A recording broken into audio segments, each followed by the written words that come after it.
그래서 다윗은 상당히 마음이 무거웠을 거예요. 왜 그랬을까? 그것은 돌아가긴 돌아가야 되는데 그 돌아가는 시점이 언제쯤일까? 그리고 돌아가긴 돌아가야 되는데 어느 곳에 가서 처해야 할까? 그래서 오늘 여호와 하나님께 조용히 길을 묻습니다. 여러분, 우리 인생의 길을 하나님께 묻는다는 것은 참으로 그 무엇보다도 아주 귀한 일입니다. 길을 묻다. 여호와께 길을 묻다. 지금 내비게이션이 참 좋은 것이 기계가 잘 나와가지고 길에서 차 세워놓고 길을 묻는 사람은 거의 없습니다. 그렇죠? 이 내비라는 이 기계가 길을 너무나도 정확하게 잘 가르쳐줍니다. 이렇게 똑똑한 내비가 있어서 요즘 운전하는 사람들이 참 어딜 가든지 편리하게 다녀옵니다. 다윗도 마찬가지였죠? 이젠 자기 고국, 자기 땅, 자기가 살고 있던 고향으로 돌아가고 싶은데 그 길을 하나님께 묻는, 그 길을 묻는, 다시 말씀드려서 인생의 길을 여호와 하나님께 묻습니다. 돌아가도 됩니까? 돌아가라. 어디로 가야 합니까? 헤브론으로 가라. 이 헤브론이라는 이 지역은요, 아브라함이 가나안 땅에서 자기 고향을 버리고 가나안 땅에 들어갔을 때 그 헤브론이라는 마물의 상수리나무 아래에서 단을 쌓고 하나님께 예배를 드렸던 장소였습니다. 그 헤브론으로 내가 돌아가라는 얘기죠.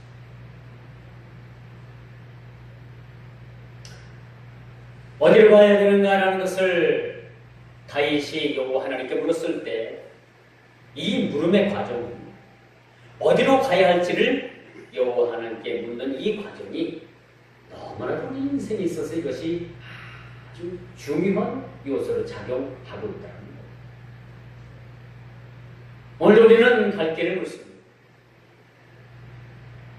여러분, 오늘 하루도 여러분 수많은 길을 걸어왔을 거예요. 이 길 저 길 아니 간 적이 없을 정도로 여러분이 많은 길을 다녔을 거예요. 더더군다나 운전하는 사람들은 다른 사람들보다 길을 더 많이 가게 되죠. 차로 이동을 하다 보니까 얼마든지 가고 싶은 곳까지 마음만 먹고 시간만 있으면 그 길을 갈 수가 있는 거죠. 그러나 우리 인생의 길은 차를 타고 길을 가는 것과 같지 않습니다. 하나님께서 우리 인생의 길 가운데 가라 하면 가고 멈추라 하면 멈추고, 좌측으로 가라면 좌측으로 가고 우측으로 가라면 우측으로 가고 뒤로 돌아서 가라면 뒤로 돌아서 갈 수 있는 그러한 삶이 바로 이 인생이라는 사실들을 우리는 알아야 것이죠. 여러분, 첫 단추를 잘 떼어야 모든 일들이 순조롭습니다.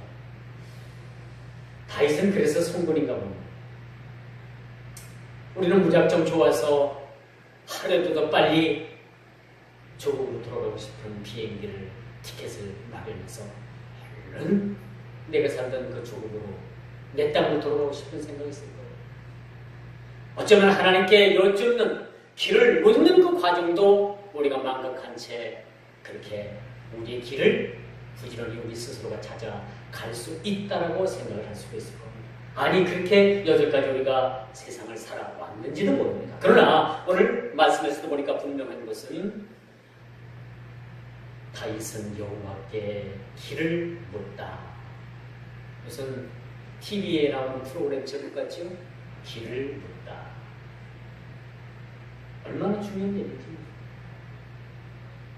우리 인생에 길을 묻는다는 것은 얼마나 이것이 하나님을 의뢰하는 그런 마음에서 나오는가 하는 것을 우리가 볼 수가 있어요. 우리가 믿음이 있는가 없는가는 그의 행동에서 우리가 사실 다 드러납니다.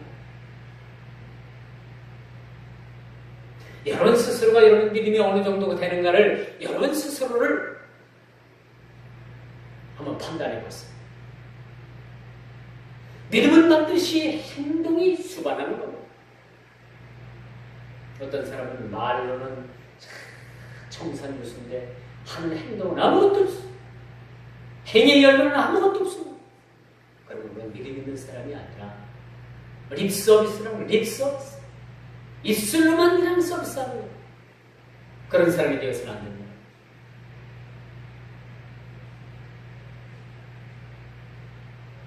그가 그동안 10년 이상을 떠났던 조국으로 돌아감에 있어서 얼마든지 돌발 상황을 그는 예고하고 있었어요. 하나님께서 어쨌든 가라는 명령을 하십니다. 그것도 지명까지 가르쳐주고 헤브론으로 가라고 얘기해요. 그리고 그 헤브론에서 유다 백성들로부터 기름 부음을 받고 왕위에 올라갑니다. 왕으로 세움을 받게 됩니다. 근데 여기서 큰 난제가 생겼습니다. 어떤 문제가 생겼는가?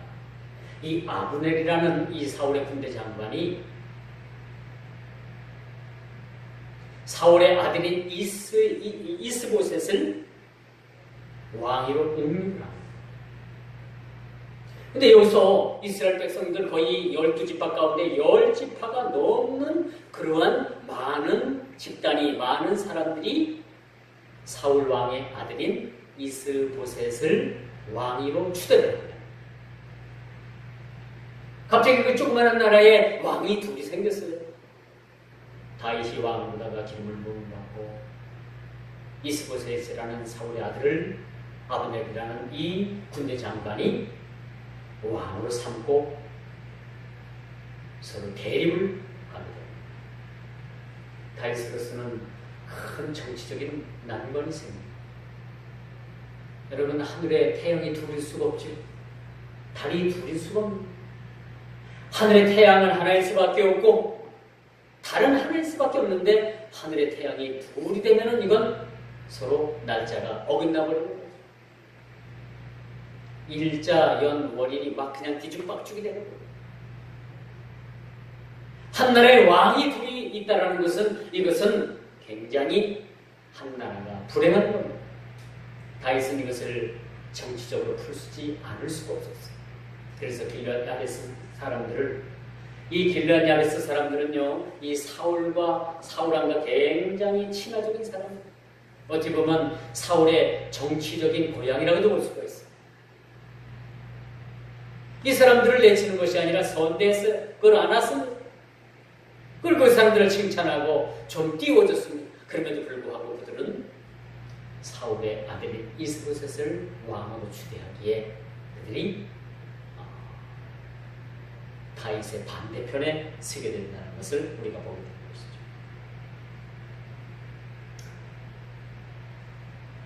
이처럼 다윗은 이젠 고향으로 고국으로 돌아왔지만은 이런 큰 문제가 여러분 대두되었고 이것을 정치적으로 풀지 않으면 안 될 그런 상황, 위기에 놓였었던 거죠.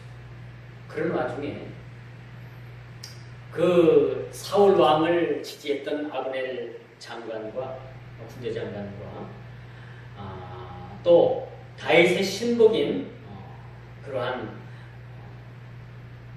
그런 군대 장관, 그 군대 장관이 서로 마주 앉게 되죠. 마주 앉게 되면서 서로 싸움을 걸기 시작합니다. 그래서 12명이라는 그런 젊은 장수들을 앞에 서로 마주 앉아서 하나는 사울 편에 있던 그런 군대 장수들이고 한쪽은 다윗 편에 섰던 그런 장수들이 마주 앉아서 서로 머리에 상투를 잡고서 칼로 상대방을 칼로 베는 거예요. 그렇게 되면 동시에 몇 명이 죽는 거예요? 24명이 죽여요. 이런 장난질을 하게 됐어요. 여러분, 우리가 진실된 마음을 가지고 살아도 이 땅에 우리 인생이 참 짧습니다.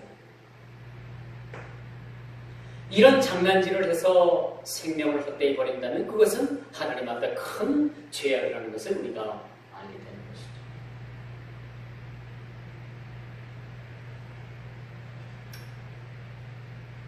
그런데 길르앗 야베스 사람들의 마음을 어떻게 돌릴 것인가 라는 것은 다윗에게 문제였고, 당시 상황이 다윗은 또한 정치적으로 이 이스라엘 백성들을 하나로 묶는데 다윗에게 큰 이것이 문제가 되었던 것도 사실입니다. 여러분, 정치가 나쁜 것이 아니에요. 요즘 TV만 보고 뭘만 봐도 이 한국에 정치하는 사람들 욕 들어먹잖아요. 국회의원을 비롯해가지고 많은 사람들. 원래 정치가 나쁜 건 아니에요. 이 정치라는 것이 이렇게도 안 되고 저렇게도 안 되고 앞으로 뒤로 해보도 안 될 때 이 정치적으로 푸는 것도 괜찮아요. 정치적으로. 서로 한 발 양보하고, 이번엔 당신이 좀 희생하고 다음엔 또 이 사람이 희생하고 서로 조율을 하는 거예요. 이게 정치입니다. 근데 정치하는 사람들이 어떤 그런 일에 신경 쓰지 아니하고 그런 일을 하는 것이 아니라 돈 되는 데만 눈이 밝아가지고 국회의원이든지 나라 정치하는 사람들이든지 심지어는 교단 정치하는 목사 장로들이라든지 그런 사람들이 얼마나 많은지 모릅니다. 있어서는 안 될 사람들. 그런 분들이 나라를 망치고 교회, 정치를 망치게 한 사실들을 우리가 보게 됩니다.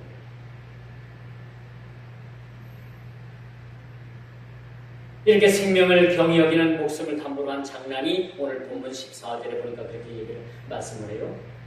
14절에 보니까 오늘 그 개역 한글판에는 그들이 장난을 하더라, 장난하게 하자라는 원어상 그런 말씀이 나오죠. 이 칼로 서로를 베는 끔찍한 장난으로 말미암아 인명 손실이 가중되고 있음을 우리가 보게 됩니다. 급기야 양진영에서 많은 생명을 잃는 손실을 가져오게 되고 이것이 전쟁으로 비화가 됩니다. 무고한 생명들이 죽어 나가는 모습을 우리가 보게 됩니다. 다윗을 왕으로 등극을 했지만은 이러한 정치적인 문제로 인해서 다윗은 또다시 어려움에 처할 수밖에 없는 상황을 맞이하게 됩니다. 그래서 우리가 이처럼 이스라엘이 다윗이 이제 망명 생활을 끝내고 조국으로 돌아와서 보니까 이 나라가 혼란스러운 거예요. 남인이냐 북인이냐 소론이냐 노론이냐 이 당파싸움 하는 거 마냥 나라가 서로 지지하는 사람들이 달라지기 때문에 백성들 마음도 사실은 갈라져 있다는 사실을 봐요. 요즘 뉴스를 여러분들이 봐서 아시겠지만은 기무사가 국군 기무사라고 그러죠. 지금으로 말하면 뭐 간첩 잡고 방공 역할하고 그런 데만 힘쓴 사람들이 지난 촛불 전국 때 촛불 집회를 탱크 200대, 장갑차 400대 뭐 쭉 나오더라고요. 그리고 전방을 지키던 그런 군인들을 빼가지고 또 공수부대를 빼가지고 촛불 집회를 완전히 밀어버리려고 했대요. 그게 문건으로 지금 그게 드러나가지고 지금 문제가 심각합니다. 만약에 그랬다면 전두환이나 노태우나 그 양반들하고 다른 게 뭐가 있었겠어요? 우리나라가 아직도 정치가 아직 후진국을 면치 못하는 거죠. 군사 쿠데타가 일어날 뻔한 사실이 문서로 지금 드러나가지고 그 책임자들, 작성했던 자들 지금 다 잘못하면 감옥 가게 생겼죠. 그렇습니다. 시대가 지금 이래요. 그래서 우리가 하나가 되는 데는 기도밖에는 없습니다. 이스라엘이 사울파냐 다윗파냐 해가지고 싸움질하는 것이 아니라 그들이 하나 될 수 있는 것은 하나님 앞에 그들이 엎드려 기도하는 방법밖에는 없다라는 거예요. 그렇죠? 나라 민족을 위해서 하나 되기 위해서 기도해야 되는 거예요. 그렇지 않겠습니까? 우리가 대표 기도를 해도 마찬가지죠. 여러분 예배를 위해서 대표 기도로 여러분들 시키면 예배를 위해서 대표 기도하면 됩니다. 다른 기도 자꾸 끌어들여가지고 10분, 15분까지 기도하면은 제가 설교를 언제 합니까? 응? 그렇지 않아요. 어느 교회는요, 주일날 예배 대표 기도를 목사님으로부터 그 기도문을 쓰는데 다 검색을 받아요. 3분을 넘기지 말아야 돼요. 예배 외에 다른 것을 집어넣지 말아야 돼요. 딱 해서 검사를 받고 딱 올라가서 기도합니다. 그래서 우리가 무엇을 위해서 기도해야 되는가라는 것도 굉장히 중요합니다. 뭐 그냥 일주일 거 다 못한 거 다 내오라 기도시켜놨더니 여러분 그 자리에서 기도 다 하면 예배 시간이 자꾸 길어집니다. 그렇지 않겠어요? 예배를 위해서 기도해 주십시오면 예배를 위해서만 기도해 주시면 됩니다. 주의 종을 위해서 기도하는 거는 여러분 다른 시간 내서 기도하면 됩니다. 예배를 위해서 기도해 주십시오면 예배만 위해서만 기도하면 됩니다. 가장 좋은 시간이 3분을 넘기지 않는 것이 좋습니다. 여러분들은 다 그렇게 하고 있는지 알아요. 앞으로도 우리가 예배에 공예배 위해서 예배를 위해서 기도해 주시면 집중적으로 예배만 위해서 기도해 줍니다. 오늘 본문도 마찬가지입니다. 그들이 하나가 되는 것은 하나가 되기 위한 기도 방법에 밖에 없는 거예요. 그 기도 제목밖에 없는 겁니다. 하나 되기 위해서 하나의 공동체를 지향하는 것밖에 그들에게는 방법이 없었다는 겁니다. 목숨을 담보로 한 그런 장난질하는 것은 하나님 앞에 심판마다 마땅한 것이죠. 네가 잘나느냐, 내가 잘나느냐, 내 힘이 세냐, 네 힘이 세냐, 그렇게 장난질을 하다가 많은 생명을, 무거운 생명들이 죽어 나갔다는 사실을 우리가 보고 있는 거죠. 이것 또한 다윗이 정치적으로 풀어야 될 문제라는 것을 우리가 볼 수가 있습니다.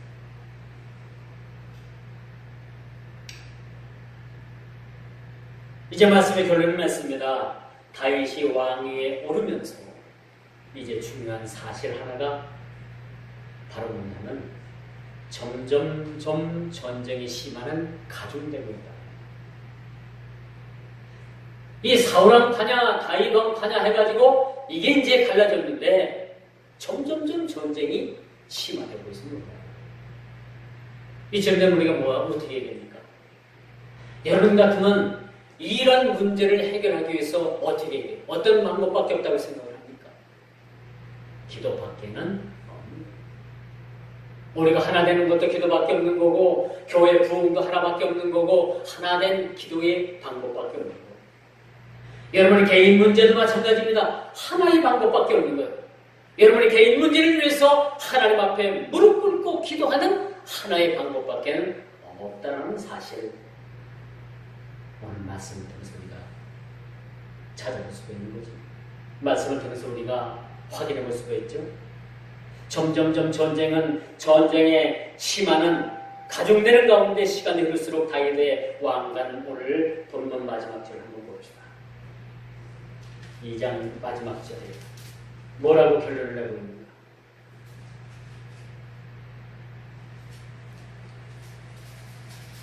3장 1절입니다. 다음 주에 강론을 하겠지만은 3장 1절 한번 보십시오. 결론이 거기 나와 있습니다. 사울의 집과 다윗의 집 사이의 전쟁이 오래내 다윗은 점점 강하여지고 사울의 집은 점점 약하여 간다. 그래서 결론이 나오죠. 전쟁은 점점점 심화되고 있다고 합니다. 더 커지는 거예요. 그건 일찍 모릅니다. 백성들이 많이 죽어나갑니다. 그럼에도 불구하고 하나님께서 세우시고 하나님께서 함께 하시고 시간이 흐를수록 다윗의 왕가는 든든히 서가고 반면에 사울과의 세락은 점점점 그 세락의 농도가 점진적으로 이렇게 심화되어 가고 있음을 우리가 보게 됩니다. 하나님께서 기름 부어 세운 다윗 왕가를 하나님께서는 기억하신 것. 기도하는 하나님, 기도하는 왕을 하나님께서 외면하지 않으신다는 것. 오늘 초대도 보니까 다윗 왕은 그가 하나님께 길을 묻고 있습니다. 제가 초대에 강조한 말씀이 바로 그거예요. 초대에 강조한 말씀이 하나님께 길을 묻고 있다라는 거예요. 내 사울 쪽에서 이스보셋을 왕으로 추대한 이 사울 쪽에서는 기도하는 사람이 보이지 않습니다. 다윗이 하나님 앞에 기도했다는 것은 그 밑에 많은 다윗의 수한 사람들이 기도했을 거예요. 왕이 엎드려 기도하는데 그 밑에 수하 사람들이 기도하지 않겠어요? 여러분 군대를 가면요, 사단장이나 분단장이 또 대대장이나 연대장이 교회를 다니는 집사라든가 교회를 다니면요, 그 밑에 지휘관들은 자동으로 주일날 다 교회 나옵니다. 왜? 잘 보여야지 또 진급도 할 거 아닙니까? 그렇죠? 자신들이 섬기는 사단장이나 분단장은 또 이상, 이분들이 교회를 주일날 다니는데 그 밑에 있던 부하 직원들이 잘 보이기 위해서라도 교회를 다니고, 군대 가면 특이하게 그렇게 일어나는 현상입니다. 뭐 사단장이나 분단장이나 연대장이나 대대장이 저 불교 신장이라고 하고 절간에 가 있으면요, 그 밑에 있던 사람들이 전부 다 같이 다 절간에 가 있어요. 왜 그럴까요? 잘 보여야 될 거 아니에요. 진급도 해야 되고, 그렇죠? 여기서 다윗이 하나님 앞에 기도하는 사람이라면 그 밑에 사람은 물론이고 다 기도하는 사람이었어요. 근데 사울 쪽의 사람은 기도하는 모습의 사람이 보이지 않습니다. 오늘 2장 끝에 3장 1절에 보니까 뭐라고 말씀을 하느냐? 다윗은 오랜 전쟁이 오래되고 다윗은 점점 강하여 가고 사울의 집은 점점점 약하여 가느라, 3장 1절에 그렇게 말씀합니다. 이 2장에 대한 결론입니다.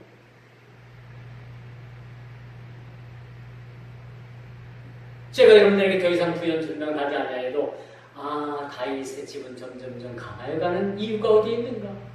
그 이유를 한번 우리가 찾아보는 거죠. 왜 사울의 집은 점점점 쇠약해 갈 수밖에 없었던가? 오늘 본문을 통해서 우리는 그 사실을 찾아봐야 되는 것이죠.